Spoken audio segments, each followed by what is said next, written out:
My husband's estate of $80 million as well as this house will be passed down to me. We don't have any children, so everything is mine. My sister-in-law speaks with such triumph. And my name is Emma, a 45-year-old part-time worker.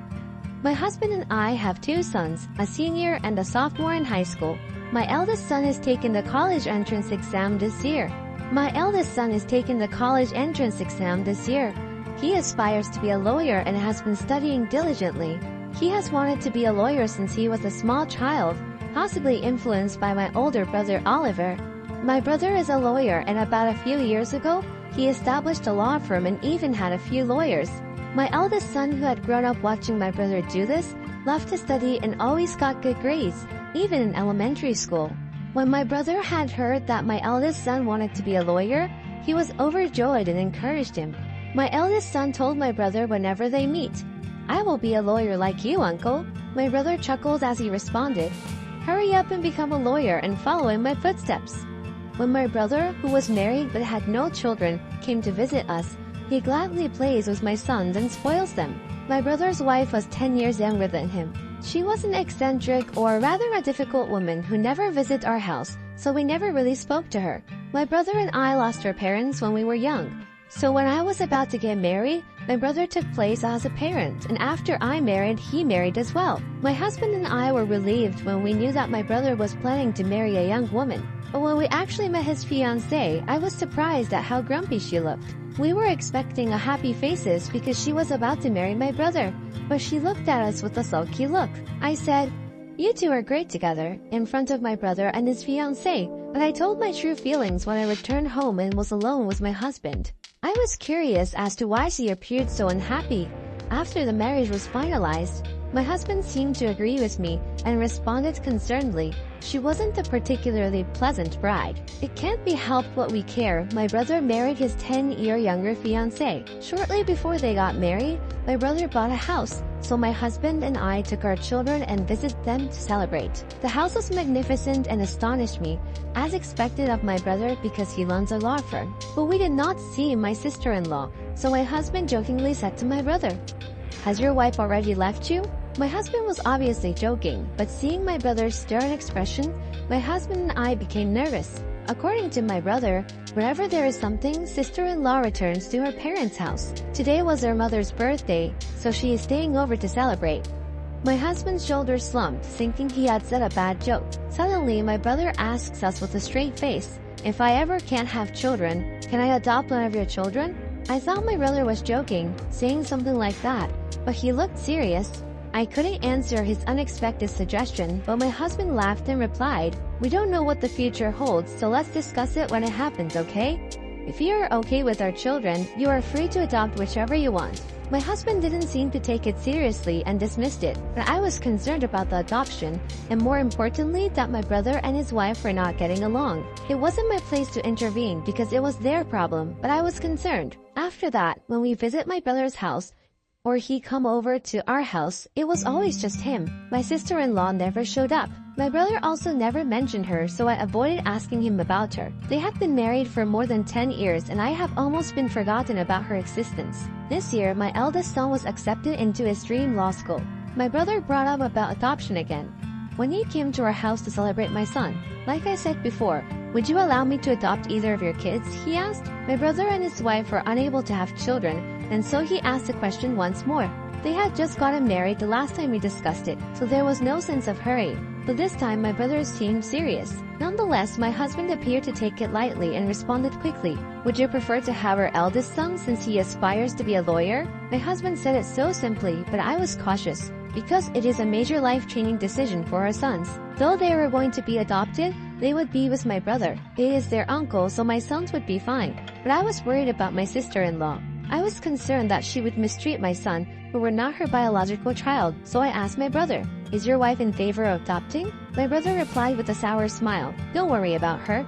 We've already discussed it. I was relieved to hear that they had already discussed it, but I couldn't make up my mind right away, so I decided to discuss it with my two sons and then make a decision. They are already in high school, so I wanted them to make their own decisions. We didn't go any further that day, but a few days later, I got a call from my brother's lawyer's office. They said he had collapsed. I rushed into the hospital. I found the staffs from the law firm waiting for him with worried expressions. My brother had a stroke at work and was rendered unconscious. After I arrived, the law firm staff left. They also said that they couldn't reach my sister-in-law. I called the landline, but she didn't answer, and I didn't have her cell phone number. My husband and my second son later arrived, but I really couldn't reach my sister-in-law. My second son eventually discovered a smartphone among my brother's belongings. We unlocked it and began looking up for her number. She answered angrily when I called using that phone. I told you not to call again. I will sue you. I began to speak while she was yelling in a terrible tone. It's Emma, Oliver's sister. My brother passed out and was taken to the hospital. Then she started talking gently when she realized it's me on the phone. I'm so sorry, I thought it was Oliver. You said he collapsed? I told her about my brother's condition and which hospital he was taken to, but she responded happily. I can't go to the hospital right now because I have things to do, but please notify me as soon as you hear anything. She then hung up the phone. I wondered if she had more important things to do now, even her husband is sick.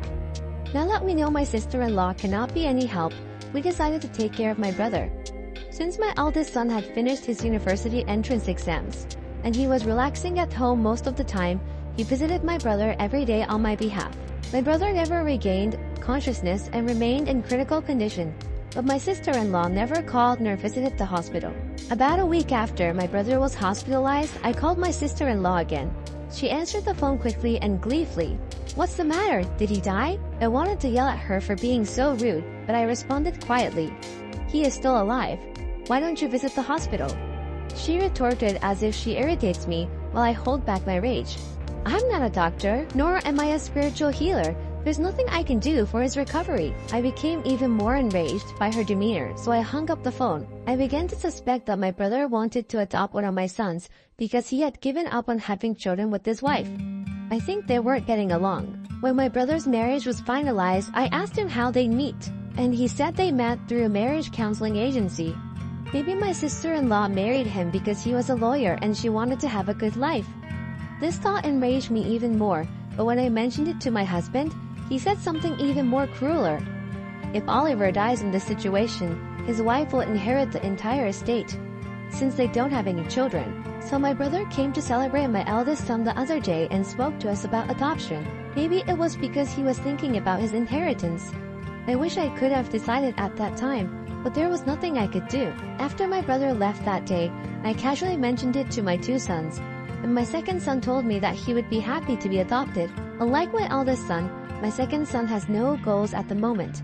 He appears to believe that if he is adopted by Oliver, he will have an easy life. I expected the first son, who looks up to his brother, to want to be adopted as well, but the answer surprised me. I don't want to be adopted, because as the eldest son, I will take care of you, Mom and Dad. I was overjoyed, but I also knew that my eldest son, who aspired to be a lawyer, was the right one to be adopted by. I was disappointed that I can't complete the adoption process on behalf of my unconscious brother. I do not want my brother's inheritance, but I also do not want to give even a penny of his property to my sister-in-law, who appears to be awaiting his death. I could only hope for my brother's recovery, but he never recovered. My brother passed away a few days later, and I had no choice but to contact my sister-in-law. My brother recently passed away. Can we do a funeral? My sister-in-law, who had been waiting the news of my brother's death, responded cheerfully. Everything is up to you. Please do not appoint me as a pallbearer. I don't want to deal with any formalities. When I was about to lose it, she quickly hung up the phone. After all, my husband and I planned the funeral. Staffs from the law firm helped us in a variety of ways. My husband was also concerned about the firm's future, but my brother had taken care of that. Though my brother was the firm's representative lawyer, he delegated management to someone he trusted. So the law firm as a corporation will continue to operate without a problem. Many people came to my brother's funeral, and so many wreaths were brought that they couldn't fit it in the hall. Then I realized how wonderful my brother was once again. My son also assisted at the funeral. But when my second son saw the presidents of major corporations, politicians, and others had also attended, he was really frustrated. I knew I should have been adopted. I had no idea how amazing he was. My husband and I both felt we could kind of understand his sorrow. I was the pallbearer, but no one asked why my sister-in-law wasn't there, and no one mentioned it. I wondered if we were the only ones who knew my brother had married. My brother and his wife did not have a wedding. Instead, they only went on their honeymoon, so even the relatives may have missed it. If this was going to happen, I almost wish they had never married. No need of a wife who does not attend of her husband's funeral. And I regret not allowing him to adopt my second son sooner, because I believe she would take all of my brother's estates. With the help of the law firm staffs, my brother's funeral was completed. I invited everyone to my brother's house for a meal and to thank them. My brother will be able to rest in peace because of all of you. We were all very sad. That's when my sister-in-law appeared, wearing a flashy pink coat. I addressed her as if she had planned to arrive just as the funeral wrapped up. After all this time, why did you come here? With a big smile on her face, she speaks loud so that everyone could hear. My husband's estate of $80 million, as well as this house, will be passed down to me, his wife. We don't have any children, so everything is mine. For some reason, when she said it triumphantly, my brother's subordinates burst out laughing. We looked at them confused, unsure why they were laughing. My sister-in-law glared and yelled at them. "What exactly are you laughing about? You're so impolite." While smirking, one of the lawyers responded, "We know that you're officially divorced. We all knew the result of your divorce settlement the day before he collapsed." When I first heard this fact, I exclaimed, "What? You were divorced?" I looked over my sister-in-law's face and saw her staring at them, who had just said the truth with the most terrifying expression ever. When she clenched her teeth, the other lawyer started talking. "I also heard that you were charged alimony in conjunction with your divorce. Because your affair caused a divorce, it is inevitable." My sister-in-law yelled, glaring at the lawyer who said it. "I'm not required to pay alimony, am I? I no longer have anyone to pay." She spoke mockingly, but there was no way she could compete with a legal expert, and she was quickly retorted, "The right to alimony will also be inherited, so you will have to pay it to Emma. She's the inheritor." Then I realized for the first time that I was my brother's sole inheritor. If their divorcement was finalized and our parents are gone, so I'm all that's left. She seemed to realize this too and looked at me with a horrified expression, causing me to step back. But she seems unconvinced and began yelling once more, "Don't I get half of the estate now that divorcement is settled?" A dismayed-looking lawyer responds, "Didn't Oliver give you money when the divorce was finalized? I have a receipt certificate." He also purchased the house before the marriage, so it is not the subject to property division. I enjoyed watching her being lectured by the lawyers regardless of what she said. She seemed to recall something and chatted while laughing a little. "There's the life insurance. I should still be the beneficiary." She impressed me with her attitude in a situation where everyone around appeared to be her enemy. She said she changed the beneficiary of Oliver's life insurance to herself. However, the lawyer was also quick to deny about the life insurance. Oliver is a firm man, so I think he changed it when the divorce was finalized. I searched my brother's valuables and discovered the life insurance policy. When my sister-in-law saw this, she took the life insurance policy from me and looked impatiently at the beneficiary, but dropped her shoulders in disappointment. When she returned the certificate to me, I noticed that the beneficiary was me. My sister-in-law, realizing she was getting nowhere, yelled out her true feelings without thinking. "I married a lawyer because I thought he is wealthy, but I've only got a little money. In addition, I have to pay alimony. This is a huge mistake." With a grimace, the lawyer replied to her. Oliver said same thing. He said he shouldn't have come for the advice of a marriage counselor. He bemoaned the fact that he had made a huge mistake. My brother had never said anything like that to me, but he had always been truthful with his co-workers and subordinates. Unable to refute anything, my sister-in-law rolled her back and left my brother's house. Later on, she will have to pay the alimony in installments, but she didn't have a job. She began looking for a job quickly, but she has never worked seriously before and quit immediately. She re-registered to the marriage counseling agency and looked for a wealthy man in order to make quick money. And she found the wealthy man, told him she needed money for marriage, and cheated him out of his money. But the man caught on right away and reported her to the police.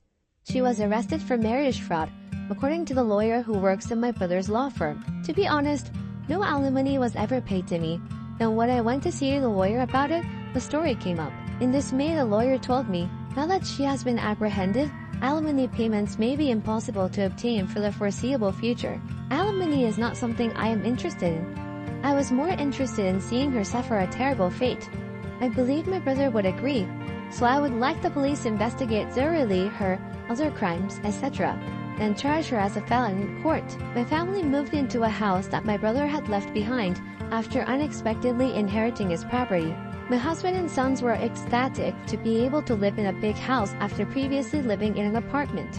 My eldest son is studying law harder than ever before. He observed his brother's colleagues and subordinates lawyers, arguing with his sister-in-law, which made him yearn to be a lawyer. Though he was never adopted by, I hope he will carry on my brother's legacy and become a great lawyer like him. Only my second son is upset and disappointed that I inherited my brother's entire estate. He claims, "To be honest, I wish I was adopted by uncle so I could have inherited everything." The second son smiled half-jokingly.